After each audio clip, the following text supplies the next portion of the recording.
I sent my wife's latest ultrasound to my sister, who's a top radiologist, just to share the good news. A few minutes later she called back, her voice shaking. Get home now. Take her to a different hospital. I froze. Is the baby okay? I asked. Don't tell your wife we talked, she whispered. You're scaring me, I shouted. Then she said something that left me completely speechless. My life was perfect. A successful business, a dream home, and a beautiful wife expecting our first child. Until a single phone call from my sister ripped that picture-perfect world apart, revealing a betrayal so cold, so calculated, it still chills me to the bone. It was just another Tuesday. I was in my home office, phone in hand, beaming at an ultrasound image on my computer screen. 34, I really felt like I'd made it. My cybersecurity consulting firm was thriving, I had this gorgeous house in the suburbs, and now, a baby on the way with Bethany, my wife of 3 years. Bethany, you should send it to your sister. She'd love to see it, she called from the kitchen. I smiled, clicking the attachment. My older sister Lee is this brilliant radiologist, one of the country's best, actually. If anyone would appreciate the miracle of that grainy image, it was her. I quickly typed out a message. Guess who's going to be an aunt? 8 weeks along. Beth and I are over the moon. Bethany and I met 4 years ago at a tech conference. She was a pharmaceutical sales rep, charming and vivacious, with auburn hair and green eyes that sparkled when she laughed. Our courtship was a whirlwind. 6 months later, I proposed on a beach in Maui. My business had exploded 3 years ago after I found a huge vulnerability in a major retailer's payment system. The 6-figure contract that followed was just the beginning. Now, I employed a dozen people, worked with Fortune 500 companies. Life was, well, perfect. Bethany even appeared in the doorway, wearing yoga pants and an oversized sweater. Did you send it? She asked. I closed my laptop. Yep. She's going to flip. She's been bugging us about kids for years. Bethany's smile didn't quite reach her eyes. Your sister can be a bit intense, she said. I'd noticed the weird tension between them over the past year. Lee never explicitly said she disliked Bethany, but there was this professional distance, this coolness that just wasn't like Lee. She means well, I said. She practically raised me after Mom died. Our mom passed from breast cancer when I was 14 and Lee was 22. Lee actually deferred medical school for a year to help my dad take care of me.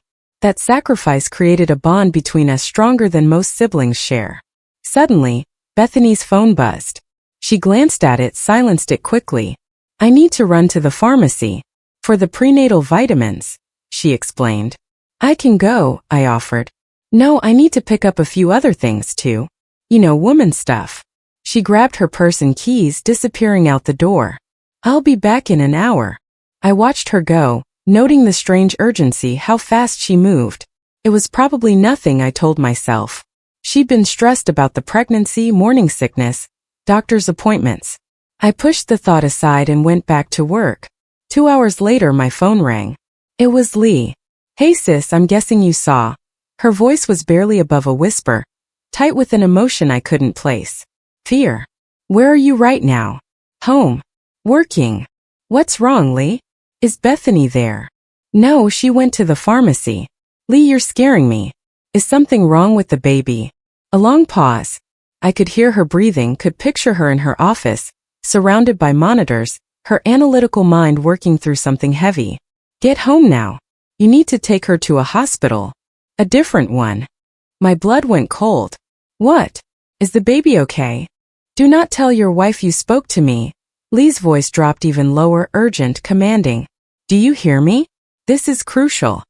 You're scaring me, Lee, I shouted, standing up so fast my chair rolled backward. Listen to me carefully, she insisted. That ultrasound you sent me. I need you to tell me exactly where Bethany had it done. What facility? What doctor? Everything. My mind raced. Dr. Morrison's office. Monique Morrison. She's an OBGYN on Elm Street. Lee, please. I know Morrison. We attended a conference together last year, Lee said. Harvey, I need you to trust me without asking questions right now. Can you do that? You're my sister. Of course. Get the original ultrasound image, not a photograph. The actual printout. Look at the bottom right corner. There should be a facility identifier code, a date stamp, and a patient ID number. Text me those numbers. Don't call. Text. Why? I demanded, completely bewildered. Because that image has been edited. Harvey, professionally edited. She paused. And I think we need to verify some things before I say anything else. Please just do this for me. I felt the ground shift beneath me. What do you mean edited? The metadata is wrong. The image resolution is inconsistent. Harvey, I've been doing this for 12 years. I've seen thousands of ultrasounds. This one has been digitally manipulated. Lee's voice cracked slightly. Please just get me those numbers. If I'm wrong, I'll apologize and we'll laugh about how paranoid I am. But if I'm right, then your wife isn't pregnant and we need to find out why she wants you to think she is. The line went dead. I stood frozen, phone in hand, as the perfect life I'd built began to crumble around me. Chapter 2. The truth begins to unravel. My hands shook as I climbed the stairs to the master bedroom. Bethany kept important documents in her nightstand, insurance cards, appointment reminders, medical records. I'd never had a reason to look through them before. Trust had always been the foundation of our marriage. Or so I thought. The ultrasound printout was tucked into a folder labeled, Baby. I pulled it out, my cybersecurity training kicking in as I examined it with new eyes. The paper quality was standard, the image appeared to show an 8-week fetus. I photographed the bottom corner. Facility code MHC 2891, date stamp last Tuesday, patient ID BW 447823. I texted the information to Lee, then sat on the edge of the bed staring. What had my sister seen that I couldn't? My phone buzzed. It was Lee. Give me 20 minutes. Don't confront her yet. I'm calling in a favor. 20 minutes felt like 20 hours. I paced the bedroom, my mind spinning. Maybe it was a mistake. Medical errors happen, right? Maybe the equipment glitched. My phone rang again. Lee, tell me, I urged. I called Monique Morrison directly. We're friendly enough that she took my call. Lee's voice was steady now, professional. Harvey, she has no patient named Bethany Walters in her system. She never has. The room tilted. I sat down hard on the bed.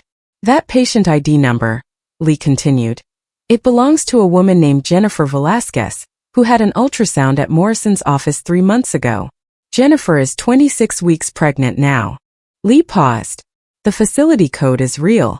The date stamp has been changed. Bethany somehow got access to another patient's ultrasound and altered the date. How is that even possible? I mumbled. She works in pharmaceutical sales. She has access to medical offices, knows the systems, knows how to talk to staff. It wouldn't be hard to photograph an ultrasound during a sales call, especially if she befriended a nurse or receptionist. Lee's voice softened. Harvey, I'm so sorry, but there's more. More. I called 2 other OBGYN offices within 10 miles of your house. Asked if they had a Bethany Walters as a patient. None of them do. I can't call every office in the state, but... She trailed off. Have you actually seen her take a pregnancy test? Have you been to any appointments with her? I thought back.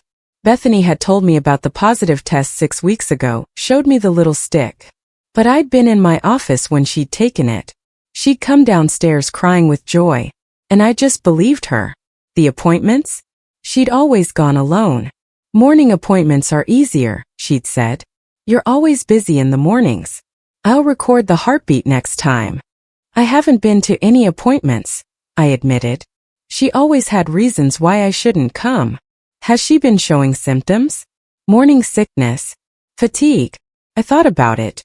Bethany had been tired, sure. Complained about nausea a few times, but now that I thought about it, she'd never actually gotten sick. She just said she felt sick. Jesus, I whispered. There's something else you need to know. Lee's tone changed. When I was asking around, being discreet about it, I mentioned I was trying to locate a patient. One of the nurses at the 3rd office I called recognized Bethany's name immediately. Why? I asked, dread forming in my stomach.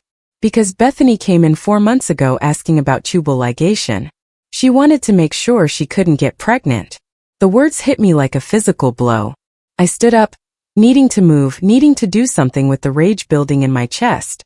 Why would she do this? I asked, my voice raw. Why fake a pregnancy? I don't know. But Harvey, you need to be smart about this. Don't confront her yet. We need to figure out what her endgame is. I'll hire a private investigator. No, Lee cut me off. You're a cybersecurity expert. You find digital dirt for a living. Use your skills. Check her phone records, her email, her bank accounts. Find out what she's planning before she knows you're onto her. I nodded even though Lee couldn't see me. My shock was crystallizing into something harder, colder. I'd built a career on finding hidden threats, on uncovering vulnerabilities. It was time to turn those skills on my own wife. One more thing, Lee said. Be careful. People who orchestrate deceptions this elaborate usually have a bigger plan, and they usually don't work alone. After hanging up, I went to my office and locked the door.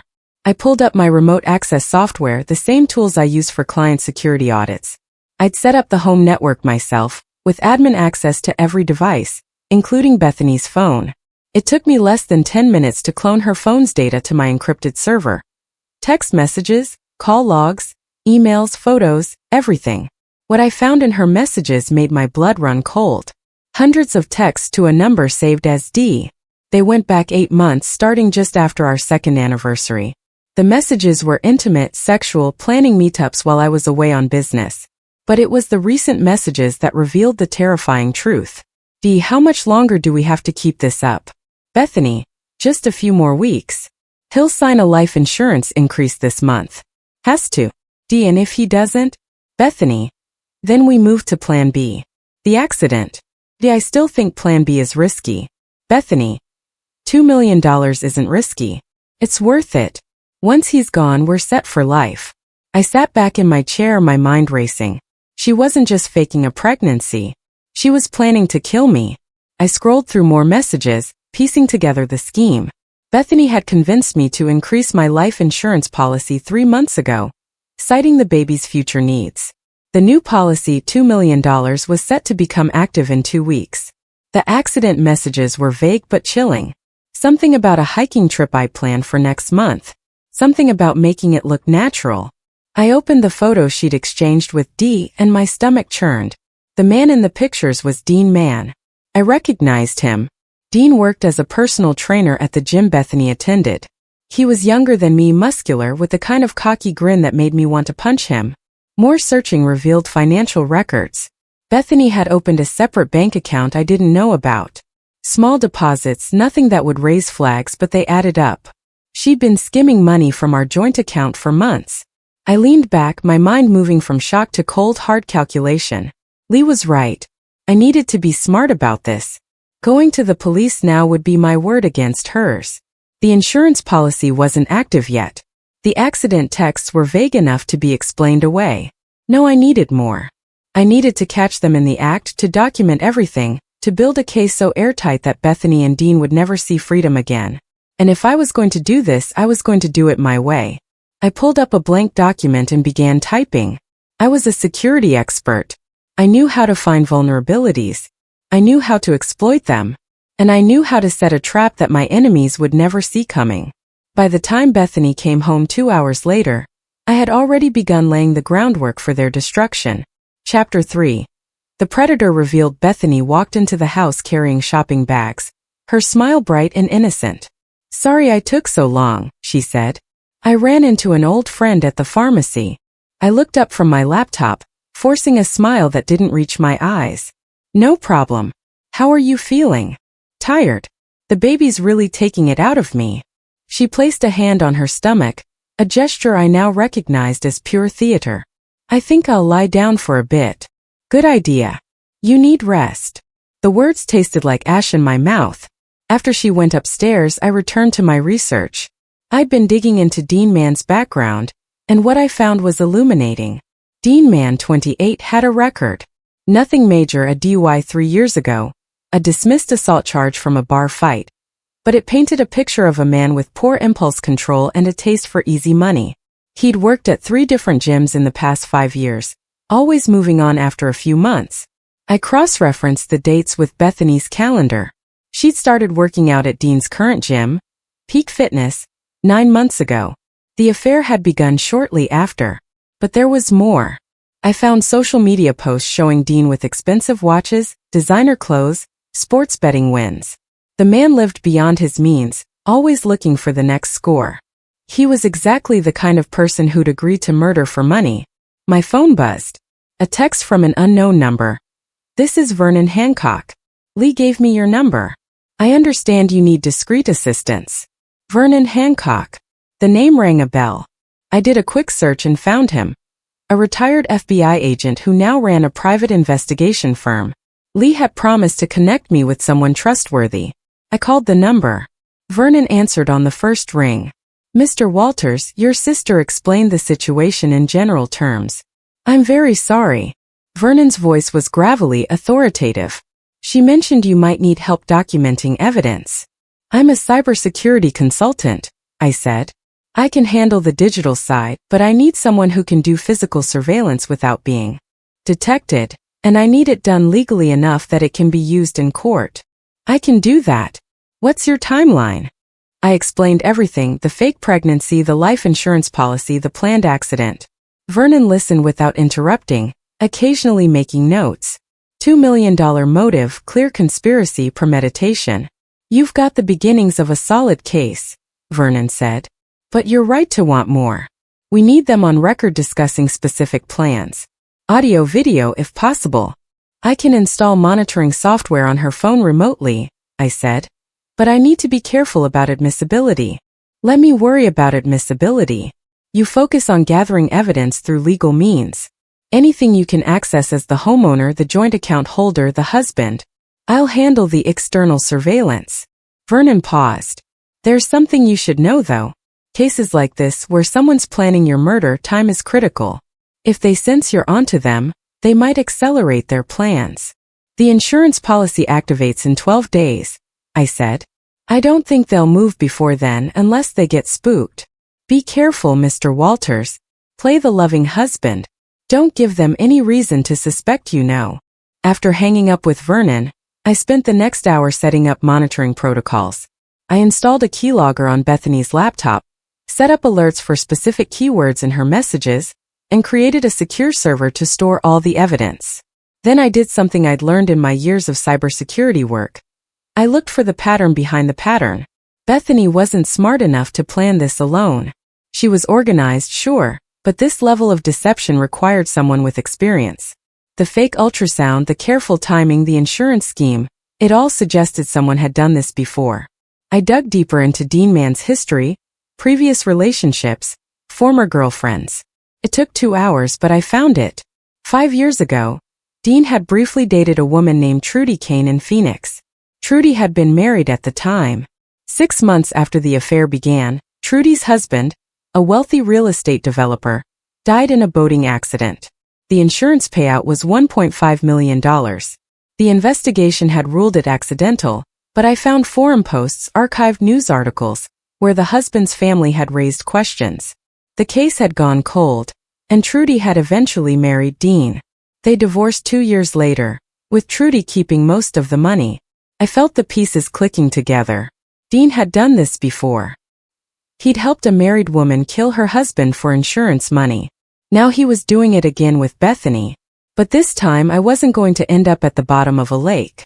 I picked up my phone and called Vernon. "I need you to look into a woman named Trudy Kane in Phoenix. I think our friend Dean has done this before." "On it," Vernon said. "In the meantime, I'll start surveillance tomorrow. I've got a female operative who can join Peak Fitness. Get close to Dean. See what he says when he thinks no one important is listening." "Perfect. And Vernon, I want to know every detail of their plan. Not so I can avoid it." My voice hardened. "So I can turn it against them." That night, I lay in bed next to Bethany, listening to her breathe. She'd curled against me, her hand resting on my chest, playing the role of devoted, pregnant wife. I thought about our wedding day, the vows we'd exchanged. Had any of it been real, or had she been planning this from the start? My phone buzzed with a message. It was Vernon. "Found something interesting about Trudy Kane. She's broke. Declared bankruptcy last year. Dean took her for almost everything in the divorce." I smiled in the darkness. So Dean had a pattern. Seduce married women, help them kill their husbands, take the insurance money, then disappear. He was a professional at this. But I had something Dean and Bethany didn't expect. I had my sister's warning. I had time to prepare. And I had skills they couldn't match. As Bethany slept beside me, dreaming of her $2 million payday, I began planning their nightmare. The trap was set. Now I just needed to bait it perfectly. Chapter 4. The game of deception. I spent the next 3 days playing the perfect husband while building my case. Every morning, I kissed Bethany goodbye and told her I loved her. Every evening I asked about her day and the baby. And every spare moment, I was gathering evidence. Vernon's operative, a woman named Erica Mack, had joined Peak Fitness and befriended Dean within 24 hours. Her reports were damning. Subject is arrogant, Erica texted. Bragged about setting up a big payday to another trainer. Mentioned having a rich boyfriend who's about to have an accident. Direct quote. Some guys are just too stupid to see what's coming.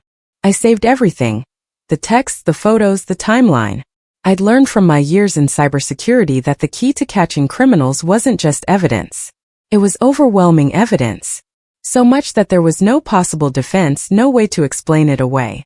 Vernon called on the 4th day. I found Trudy Kane. She's living in a trailer park outside Phoenix, working as a waitress. I convinced her to talk. And I prompted. Dean's MO is consistent. He targets women in unhappy marriages, usually with money, builds a relationship, suggests the insurance scheme, helps plan the accident, then takes his cut. Trudy says he has a whole system. Vernon's voice darkened. He's done this at least 3 times that she knows of. Not all of them ended in death. Some of the wives backed out at the last minute, but 2 didn't. I felt cold. He's killed before. Trudy couldn't prove it, and neither could I. The accidents were clean. 1 drowning, 1 hiking fall. Both ruled accidental, but she's certain Dean was responsible. Vernon paused. She also said Dean has a partner. Someone who helps him plan the accidents. Makes them look natural. A partner? Who? She only met him once.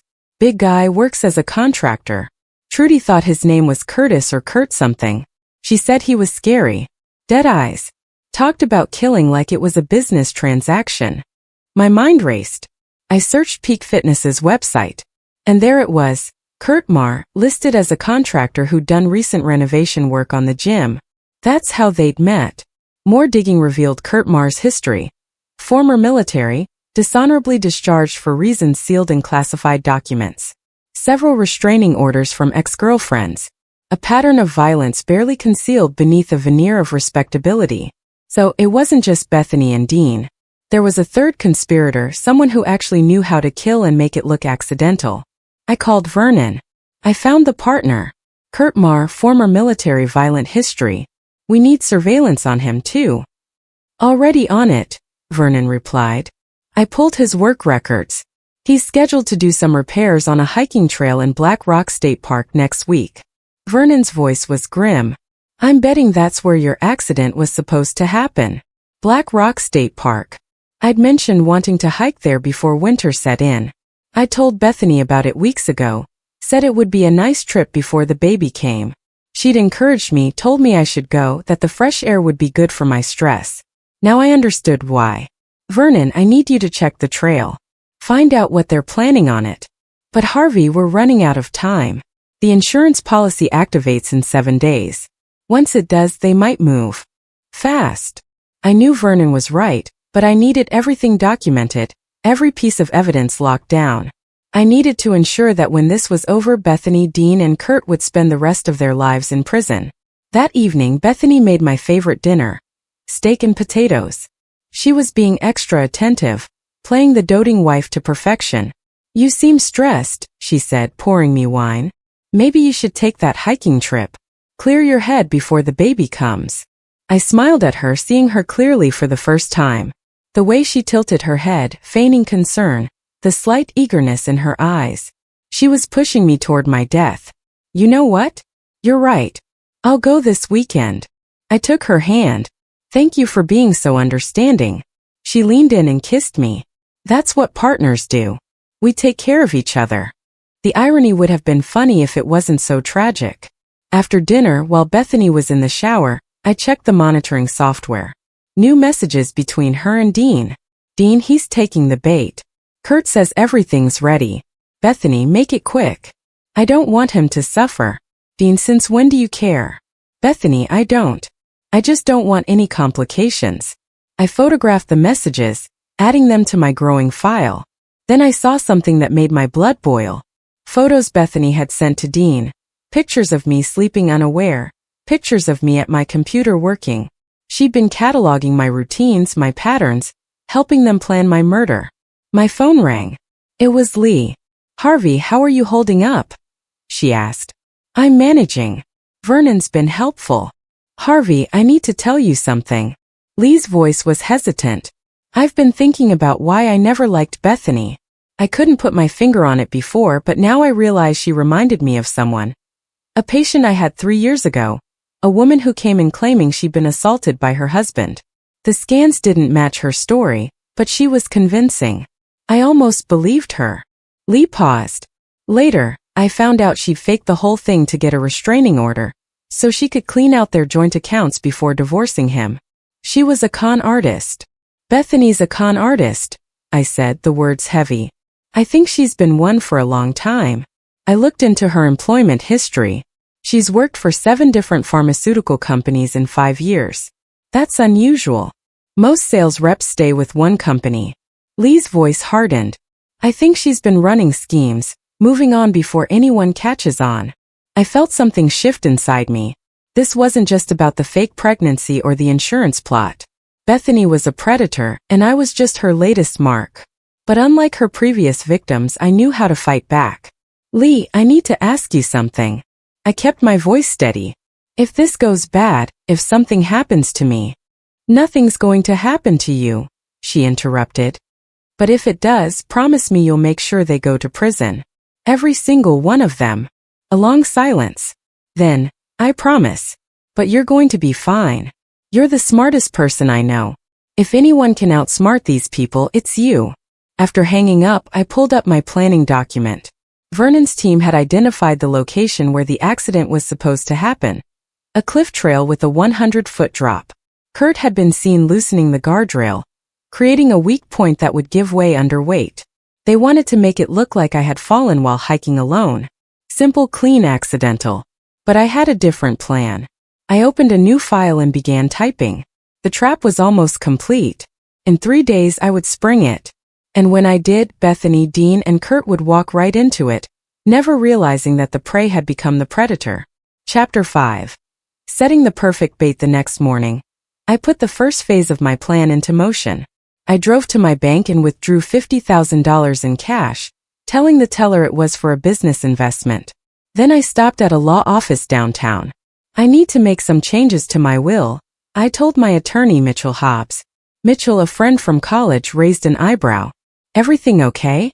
You just updated it 6 months ago. The baby, I lied smoothly. I want to make sure everything's protected if something happens to me. Of course, what changes? I had planned this carefully. I want to add a clause that if I die within the next year under circumstances that are later determined to be criminal, all assets go to my sister, Lee, and a fund should be established to pursue prosecution of any involved parties. Mitchell frowned. That's unusually specific, Harvey. Is there something you need to tell me? Just being cautious. You know how it is. New baby, new responsibilities. I want to make sure Beth and the baby are protected, but also that if anything suspicious happens, there's no financial motive. I kept my tone casual. Call it professional paranoia from too many years in cybersecurity. Mitchell nodded slowly. I'll draft it today. You can sign tomorrow. Perfect. If Bethany knew about the will change, it would throw a wrench in her plans. But I wasn't going to tell her. Not yet. Next, I called the insurance company. I need to verify my policy details, I told the agent. Specifically, I want to confirm the suicide exclusion clause and the 2-year contestability period. The agent walked me through it. The policy had a 2-year contestability period, meaning the company could investigate and deny claims if fraud was suspected during the first 2 years. The suicide exclusion was standard. No payout if the insured killed himself within 2 years of the policy start date. But there was something else I had been counting on. If the circumstances of death were suspicious, the insurance company would launch an investigation before paying out. That investigation could take months, even years. Bethany was counting on a quick payout. She had no idea how many obstacles I was about to put in her path. That afternoon Vernon called. "We've got audio." Erica wore a wire to the gym. Dean talked. "What did he say?" I asked, my heart pounding. "Everything." He described the whole plan to her, thinking she was interested in him. The hiking trail, the loose railing, how Kurt would be nearby to make sure you actually fell. He even mentioned the insurance money, and how he and Bethany were going to split it. Vernon's voice was triumphant. "We've got him. And by extension, we've got all of them." "Is the audio admissible?" Erica is a licensed investigator and Dean was in a public space. Plus, she's willing to testify. "It's solid." Vernon paused. "But Harvey, we need to bring in the police now. We have enough for an arrest." "Not yet. I need them to make their move. I need attempted murder charges, not just conspiracy. That's risky. If something goes wrong." "It won't," my voice was steel. "I've spent my entire career thinking like hackers, anticipating attacks before they happen. This is just another security breach, and I know exactly how to patch it." That evening I staged my next move. Over dinner, I told Bethany I'd been to the bank. "I withdrew some cash for the hiking trip," I said casually. "You know, emergency money in case something happens." Bethany's eyes flicked up, interested. $50,000 for a hiking trip? I was thinking about the baby. What if something happens to me? I want you to have immediate access to funds, not be stuck waiting for insurance or bank transfers. I reached across the table and took her hand. "I'm going to put it in the safe. The combination is our anniversary. 08272022. I watched her process this information, saw the wheels turning. $50,000 in cash, easily accessible, on top of the $2 million insurance. I was sweetening the pot, making the risk even more worthwhile. "That's very thoughtful," Bethany said, her voice soft. "But I'm sure you'll be fine. You're careful." "I hope so. But I'm also a realist." I squeezed her hand. "I love you, Beth. I want you and the baby to be taken care of no matter what." She smiled at me, and for a moment I wondered if there was any guilt behind those green eyes, any regret for what she was planning. But when she leaned in to kiss me, all I saw was calculation. Later, after Bethany went to bed, I checked the monitoring software. As expected, she'd immediately texted Dean. "Bethany. He put $50,000 in the safe. Combination is our anniversary." Dean, nice bonus. We stick to the plan. Bethany. Absolutely. This weekend make sure Kurt is ready. Dean, he's been ready. Question is, are you? Bethany. I've been ready since I said I do. This has always been the plan. I stared at that last message for a long time. This has always been the plan. She'd married me, intending to kill me. Every moment of our 3 years together had been a lie, a setup for this moment. I should have felt devastated. Instead, I felt focused. The next day, I met with Vernon in a parking garage downtown. "Here's how it's going to work," I said, pulling out a map of Black Rock State Park. "I'm going to hike to the Cliff Trail Saturday morning. You'll have teams positioned here, here and here." I pointed to spots on the map. "When Kurt makes his move, you document everything, then intervene before anyone actually gets hurt." Vernon studied the map. "You're using yourself as bait. I'm using myself as proof. There's a difference." My smile was cold. Bethany and Dean think they're running a con. They have no idea I've been running one on them. What about after? How do you want to handle the arrests? Simultaneous. Kurt at the park. Bethany and Dean together somewhere they'll both be. I want them to see it coming at the last second, to realize they've been played. Vernon nodded slowly. "You know, in all my years doing this work, I've never seen someone turn the tables quite like you're planning. I told you I'm a cybersecurity expert. I find vulnerabilities and exploit them. Bethany and Dean's vulnerability is their arrogance. They think I'm stupid, that I don't see what's happening." My expression hardened. They're about to learn how wrong they are. Friday evening, I staged my final preparation. I loaded my hiking gear into my car, kissed Bethany goodbye, and told her I'd be leaving early in the morning. Be careful out there, she said, hugging me. I love you. I love you too, I replied, the words automatic but empty. That night I barely slept. Instead, I reviewed every piece of evidence, every detail of the plan. Vernon's teams were in position. The police had been briefed and would be standing by. Tomorrow when the sun rose, the trap would spring. And Bethany, Dean, and Kurt would spend the rest of their lives paying for what they tried to do. I checked my phone one last time before attempting sleep. A final text from Bethany to Dean, sent after she thought I was asleep. Bethany, tomorrow I'm free. Tomorrow we're rich. Tomorrow it all begins. I smiled in the darkness. Tomorrow it all ends. Chapter 6. The trap springs Saturday morning came with a blood-red sunrise. I dressed in my hiking gear, moving quietly so as not to wake Bethany. She stirred as I opened the bedroom door. Be safe, she murmured sleepily. Always am, I replied. I drove to Black Rock State Park, my truck loaded with hiking equipment and a backpack. Vernon and his team were already in position.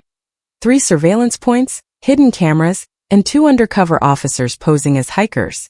I parked in the lot at 7:03 a.m. I sent a text to Bethany. Here weather's perfect. Love you. Her reply came instantly. Love you too.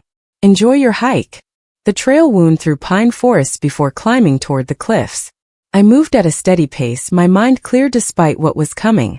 Every 50 yards, I marked my position with my phone's GPS, creating a digital trail of my location.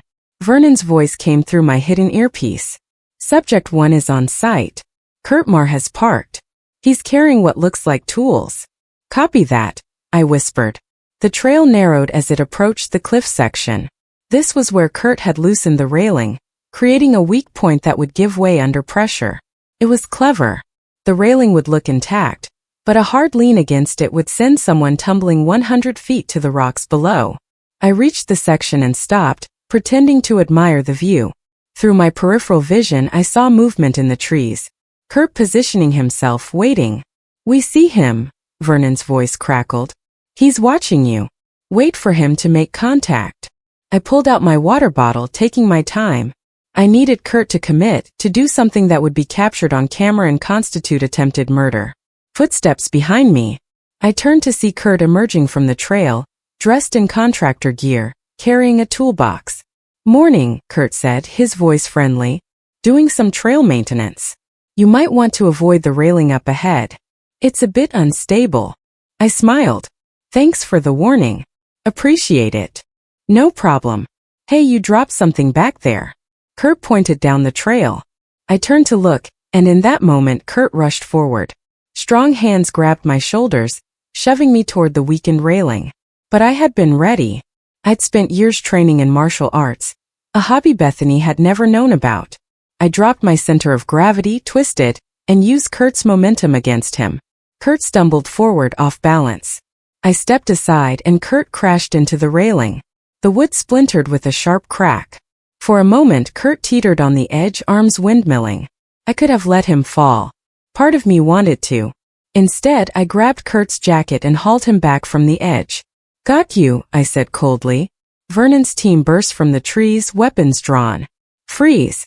Hands where I can see them. Kurt's face went white. What the hell? You're under arrest for attempted murder, Vernon said, pulling out handcuffs. You have the right to remain silent. I stepped back, pulling out my phone. I called Lee. It's done. Phase 1 complete. Are you okay? She asked. I'm fine. Better than fine. I looked at Kurt, now being led away in handcuffs.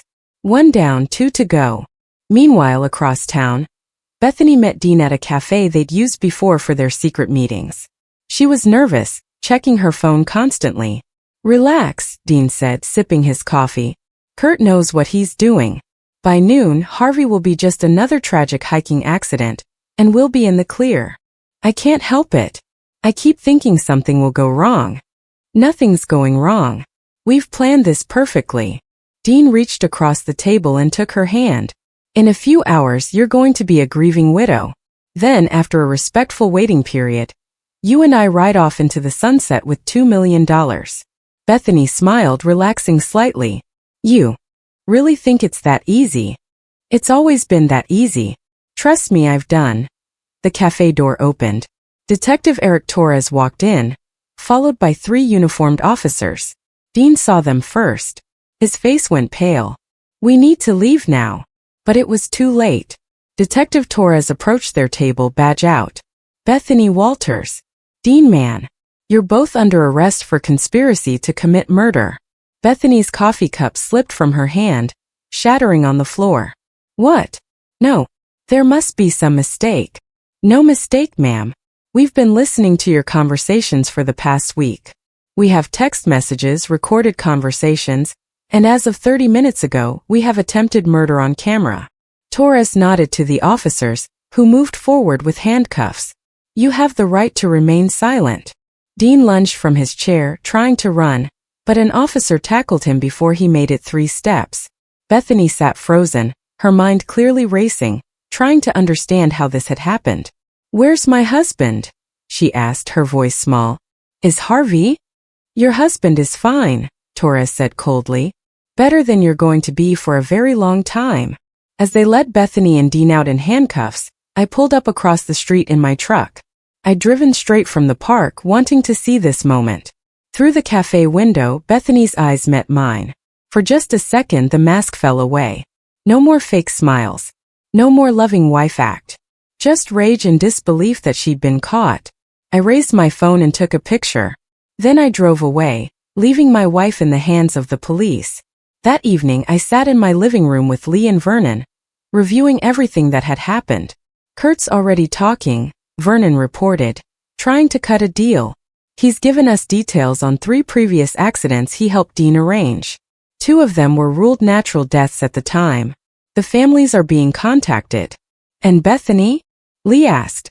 She's not talking. Lawyered up immediately. Vernon shook his head. But it doesn't matter. We have text messages showing premeditation, recorded conversations, the fake ultrasound, the fake pregnancy, and attempted murder on camera. The DA says it's the most airtight case he's seen in years. I leaned back, feeling the weight of the past week settling on me. How long until trial? 6 months, maybe. But with this much evidence, they'll probably take a plea deal. Vernon stood. I'll leave you 2 alone. Harvey, you did good work. Not many people could have handled this the way you did. After Vernon left, Lee moved to sit beside me. How are you really doing? Honestly, I don't know. I stared at my hands. 3 years of my life were a lie. I thought I knew her. I thought we were building something real. She was a con artist, a predator. This isn't about you being fooled.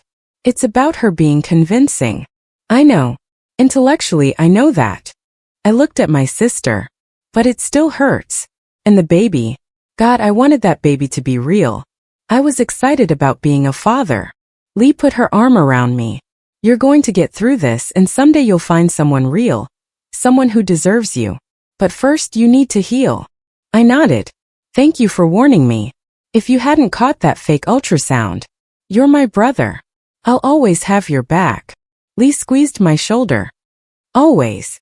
Later that night, alone in the house that felt both familiar and foreign now, I went through the rooms, seeing them with new eyes.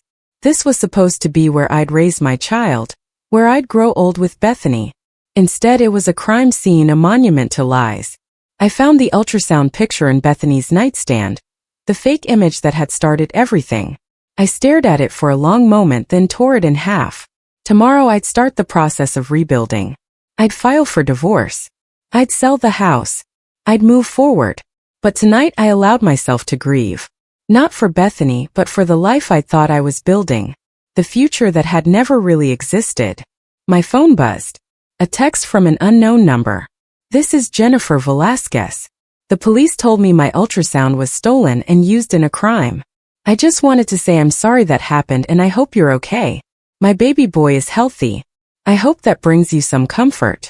I stared at the message for a long time. Then I replied, thank you. That does help. Take care of him. I looked around the empty house one last time, then turned off the lights and went upstairs. Tomorrow would be the first day of the rest of my life. And unlike Bethany, Dean, and Kurt, I'd face it as a free man. The trap had worked perfectly. Justice would be served, and Harvey Walters would survive. Chapter 7. The reckoning the next 8 weeks were a whirlwind of legal proceedings, media attention, and slowly rebuilding a life that had been demolished. I threw myself into work, taking on 3 new high-profile clients who'd heard about my story and wanted someone who understood deception at a fundamental level. The trial date was set for early December. The DA, a sharp woman named Lori Casey, called me weekly with updates. "Dean Man is trying to flip on Bethany," she told me during one call. "Says it was all her idea, that she manipulated him. Is that going to work?" I asked. "Not with the evidence we have. The text messages show it was collaborative. Besides, we found evidence Dean did this with at least 2 other women. The Phoenix police are reopening cases now." Lori's voice was satisfied. "They're all going down, Harvey. All 3 of them. But I wanted more than prison sentences. I wanted them to understand what they tried to take from me." Vernon helped arrange a meeting with Kurt Marr's attorney. Kurt had accepted a plea deal, 20 years in exchange for testimony against Bethany and Dean. I stood in the prison visiting room, separated from Kurt by bulletproof glass. The big man looked smaller now, diminished in his orange jumpsuit. "Why?" I asked him. "We'd never even met. Why did you try to kill me?" Kurt stared at me for a long moment. "Money, that's all. Dean offered me 50 grand to make it look like an accident. I've done it before. It's just business." "Just business," I repeated, incredulous. "You were going to murder me, destroy my family, traumatize everyone who cared about me for $50,000?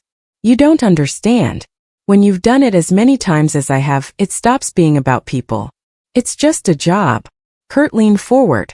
"I'm sorry, for what it's worth." "It's worth nothing," I said coldly. "You're going to spend 20 years in a cage. I hope every single day feels like an eternity." I left without looking back. Dean Man refused to meet with me, but his lawyer made it clear that Dean was terrified. The evidence against him was overwhelming.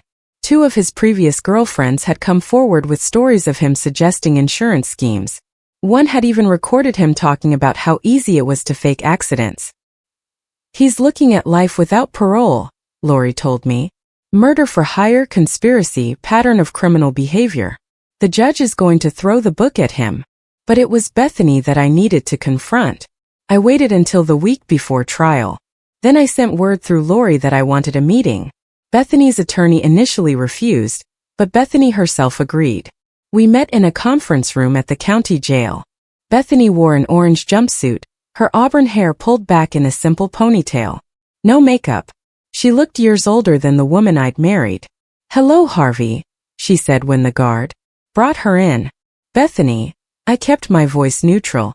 We sat across from each other, her attorney beside her, silence stretching between us. "I wanted to see you face to face," I said. "I wanted to understand. Was any of it real? The wedding, the marriage, anything?" Bethany looked at me for a long moment. Then she sighed. "Do you really want the truth?" "Yes." "No. None of it was real." She leaned back in her chair. "I saw you at that conference. Saw the expensive watch. The confident way you talked about your business. I did my research. Successful company, no family except a sister, no children. You were perfect." "Perfect for what?" "For exactly this. You were my retirement plan, Harvey. 2 years of marriage, then the baby angle, then the insurance, then the accident." Her voice was matter-of-fact, as if discussing a business proposal. "I've been doing this since I was 23. You would have been my 4th. I felt something cold settle in my chest. 4th? You've done this before. 3 times.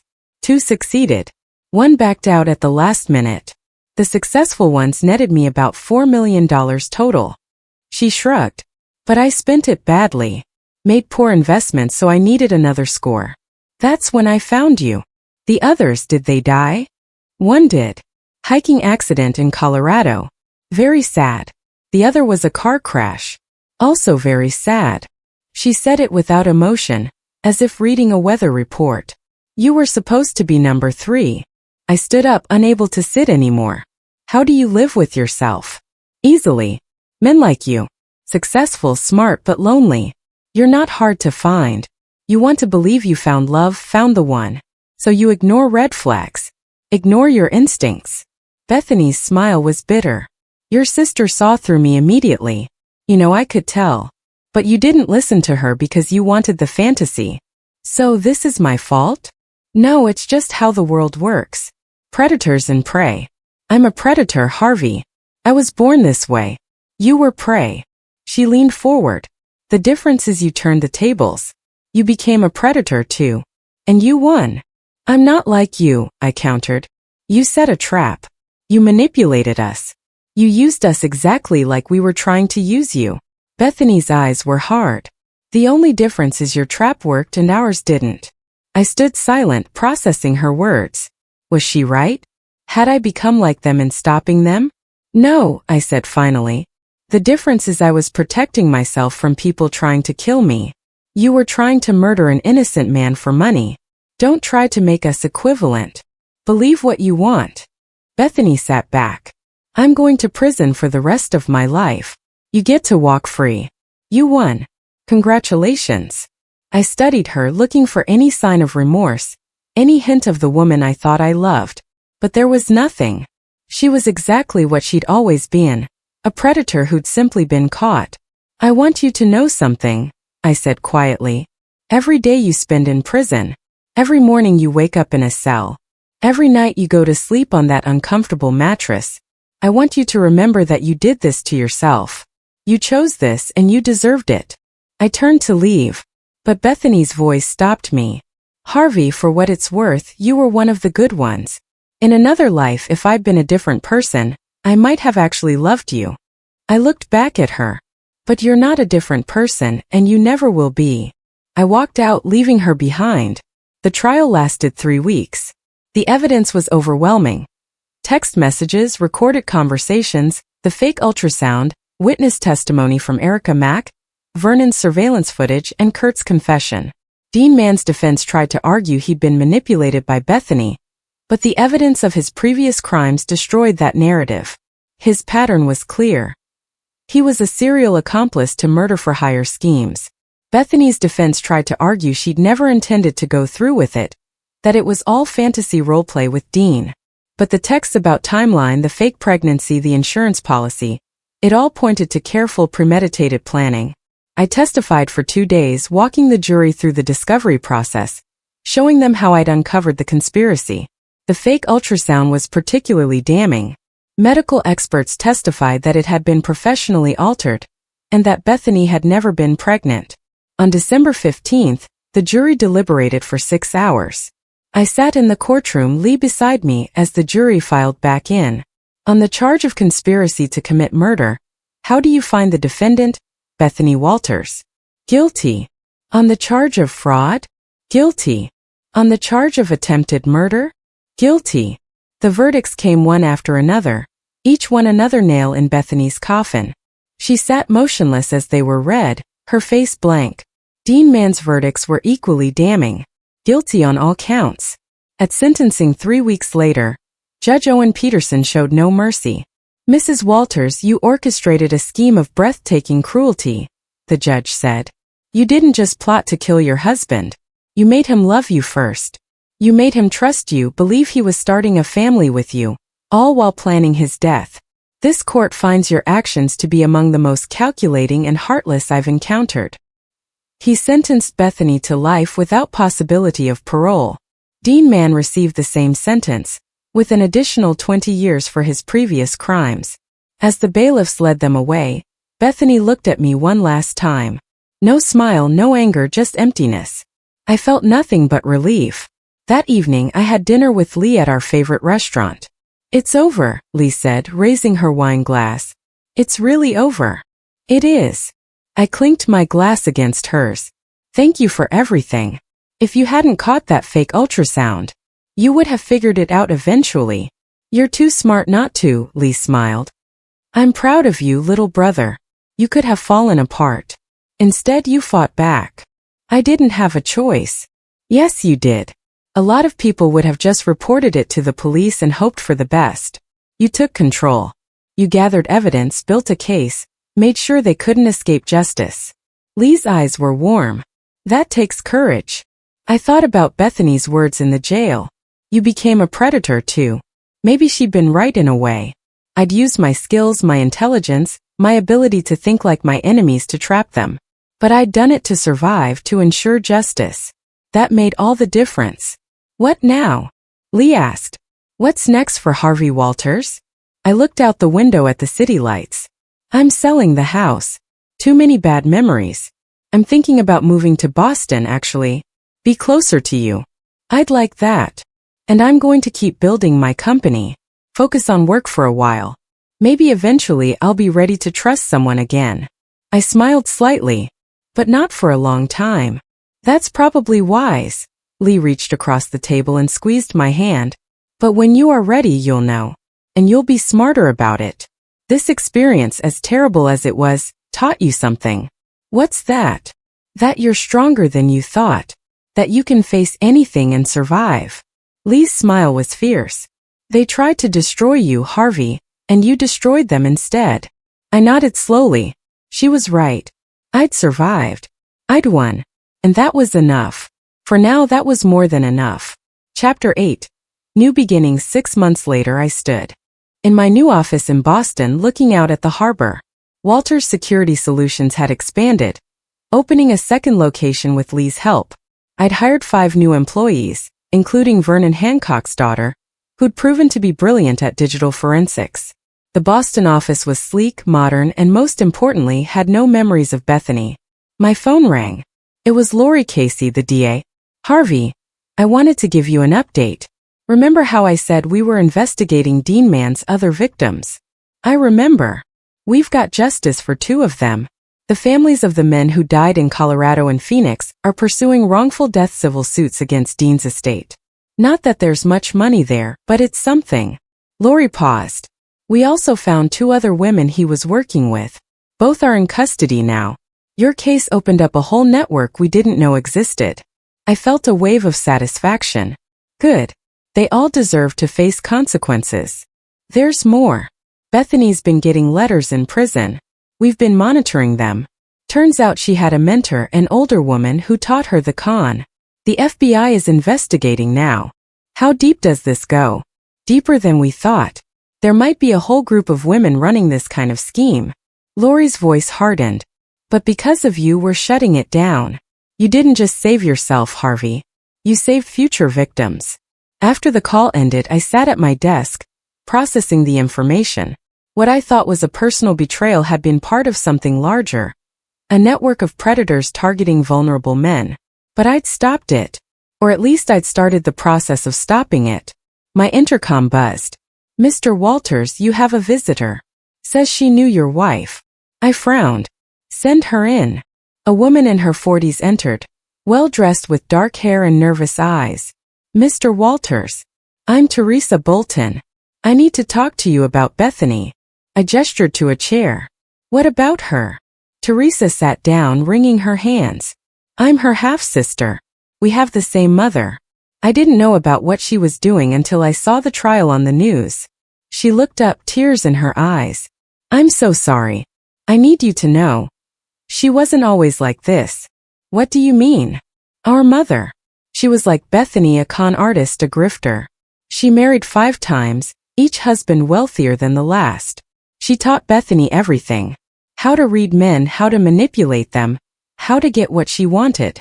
Teresa wiped her eyes. I refused to learn.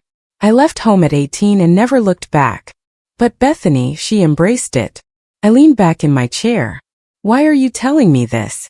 Because I want you to know it wasn't your fault. You couldn't have seen it coming. Bethany spent her whole life learning how to be convincing. She practiced on our stepfathers, on family, friends, on anyone she could. Teresa's voice broke. I tried to reach out to her over the years. Tried to get her to leave that life. She wouldn't listen. I appreciate you telling me, I said quietly. But it doesn't change what she did. I know. I'm not asking you to forgive her. She deserves everything she got. Teresa stood. I just wanted you to know that there are people in her family who are horrified by what she did, and who think you're incredibly brave for fighting back the way you did. After Teresa left, I sat alone in my office, thinking about the cycle of predation. Bethany had been taught to be a predator by her mother. How many others were out there learning the same skills, targeting the same kinds of victims? But I'd broken that cycle, at least in my own life. And in doing so, I'd helped break it for others. My phone buzzed with a text from Lee. "Dinner tonight. I have someone I want you to meet." I smiled despite myself. My sister had been trying to set me up for months now, despite my protests. But maybe it was time. Maybe I was ready to start trusting again. Carefully this time, with my eyes wide open. I texted back. "Who is it?" "A friend from the hospital. She's a cardiac surgeon, divorced, no criminal record." I checked. "And she thinks your story is impressive rather than scary." I laughed. "You ran a background check on your friend, Lee?" "After what happened with Bethany." "You're damn right I did. She's clean. Plus, she's funny and she makes the best lasagna I've ever had." I thought about it for a moment, then replied, "Okay, but just dinner. No promises. That's all I'm asking. 7 p.m. at Giacomo's. Don't be late."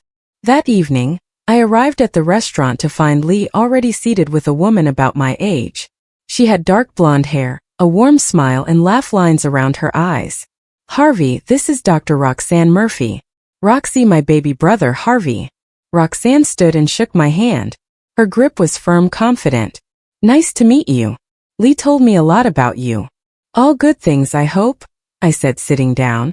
"Well, she mentioned you almost got murdered by your ex-wife, but you outsmarted her and sent her to prison for life." Roxanne's smile was bright. "So, complicated things, but ultimately impressive." I found myself laughing. That's one way to put it. Dinner was easier than I'd expected. Roxanne was funny, sharp, and refreshingly direct. She talked about her work in cardiology, her terrible divorce from a gambling addict, her love of sailing. "Lee told me you're in cybersecurity," Roxanne said over dessert. "That must be interesting work." "It is. I basically get paid to think like criminals and find vulnerabilities before they can be exploited. Kind of like what you did with your ex-wife." I paused, then nodded. "Exactly like that, actually. I saw the vulnerability in their plan and exploited it." "Good for you." Roxanne's expression was serious. "A lot of people would have just been victims. You refused to be." We talked for another hour, and when the evening ended, I found myself not wanting it to end. "I'd like to do this again," I said as we stood outside the restaurant. "I'd like that too," Roxanne smiled. "But fair warning, I'm going to be cautious. My ex really did a number on me." "I understand completely. I'm going to be cautious too." "Good. Then we'll be cautiously optimistic together." She squeezed my hand. "Good night, Harvey." As I drove home, I felt something I hadn't felt in a long time. Hope. I'd been through hell. I'd faced betrayal, deception, and an attempt on my life. But I'd survived. I'd won. And now, slowly, carefully, I was building a new life. One based on truth instead of lies, on genuine connection instead of manipulation. It wouldn't be easy. The scars from Bethany's betrayal would take years to fully heal. I'd probably always be a little guarded, a little suspicious. But I was alive. I was free. And I had a future. That was more than enough. Chapter 9. Full circle. 1 year later, I stood in my Boston office, preparing for the biggest presentation of my career. The FBI had hired Walters Security Solutions to develop training materials on digital evidence gathering in domestic conspiracy cases. My experience with Bethany's case had become the foundation for new protocols. "You ready?" Vernon Hancock asked. The former FBI agent had joined my company as head of investigations, bringing decades of experience to the team. "I think so. It's surreal. Turning the worst experience of my life into something that might help others. That's how we heal," Vernon said. "We take the pain and transform it into something meaningful." The presentation went well. I walked the FBI team through every step of my investigation, from the moment Lee identified the fake ultrasound to the final arrests. I showed them the digital forensics techniques I'd used, the evidence-gathering protocols, the coordination with law enforcement. When I finished, the lead agent, a woman named Candy McKinney, stood and applauded. "Mr. Walters, this is exactly what we need. We're seeing an increase in domestic conspiracy cases involving insurance fraud. Your protocols could save lives." After the meeting, I checked my phone. A text from Roxanne. "How did the presentation go?" "Great. Want to celebrate tonight?" "Always." Your place or mine? Mine. I'll cook. Over the past year, my relationship with Roxanne had developed slowly, carefully. We'd both been burned before, both carried scars. But we'd built something real. A partnership based on honesty, trust, and genuine affection. Last month, Roxanne had met my colleagues and impressed everyone with her quick wit and intelligence. She'd met Lee dozens of times, the two women forming a close friendship. And yesterday, Roxanne had asked me to meet her teenage daughter from her previous marriage. Felt like progress, like healing. That evening, as I prepared dinner in my apartment, my phone rang. Unknown number. Hello, Mr. Walters. This is Officer Frank Stevenson from Phoenix PD. I'm calling about Bethany Walters. My stomach dropped. What about her? There's been an incident. She was attacked in prison yesterday by another inmate. She's in critical condition. I set down my knife, processing this. Is she going to survive? Too early to tell. The inmate who attacked her was apparently one of Dean Mann's previous victim's relatives. Somehow got herself arrested and placed in the same facility. Officer Stevenson paused. I wanted to give you a heads up in case the media contacts you. Thank you for letting me know. After hanging up, I stood in my kitchen feeling nothing. Not satisfaction, not sadness, not anger, just emptiness. Bethany had tried to kill me. She'd plotted my death methodically, coldly. She deserved her prison sentence. But this being attacked, possibly dying in a prison hospital. I thought about it for a long moment, then realized I didn't care. Not in a vengeful way, but in a truly indifferent way. Bethany was part of my past. A chapter that had closed. Whether she lived or died no longer affected me. I'd moved on. When Roxanne arrived an hour later, I told her about the call. How do you feel? She asked, studying my face. I don't. I feel nothing. I shrugged. Is that wrong? No, it means you've healed. Roxanne took my hand. You're not defined by what she did to you anymore. You're defined by what you did next. How you fought back, how you rebuilt, how you turned trauma into triumph. Over dinner, we talked about the future. Roxanne's daughter was applying to colleges. My company was considering expansion to a third city. We discussed maybe taking a vacation together, maybe making our relationship more official. I'm thinking about buying a house, I said. Something with a yard, maybe room for a dog. That sounds nice, Roxanne smiled. Any particular neighborhood? I was thinking something near the harbor. Close enough that I can see the office, but far enough for privacy. I paused. Maybe with enough space for a girlfriend who visits frequently. Roxanne's smile widened. A girlfriend, huh? Anyone in particular? I know a cardiac surgeon who might be interested. I think she'd be very interested. Roxanne leaned across the table and kissed me. In fact, I think she's falling in love with you. The feeling's mutual, I said softly. Later that night, after Roxanne went home, I stood on my balcony looking out at the city lights. I thought about everything I'd been through. The betrayal, the fight, the victory, the recovery. 2 years ago, my life had fallen apart. But in the rebuilding, I'd become stronger, smarter, more aware. I'd learned to trust my instincts, to value honesty, to fight for myself. Bethany had tried to destroy me. Instead, she'd forged me into someone better. My phone buzzed. A text from Lee. Heard about Bethany. You okay, Harvey? I'm great. Better than great. I'm happy, Lee. Good. That's the best revenge. Living well. I smiled. My sister was right.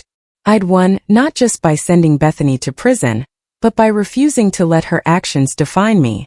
I'd rebuilt my life, found love again, turned trauma into purpose.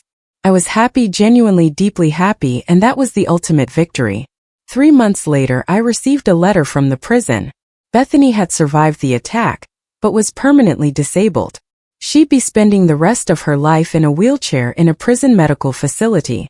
I read the letter once, then threw it away.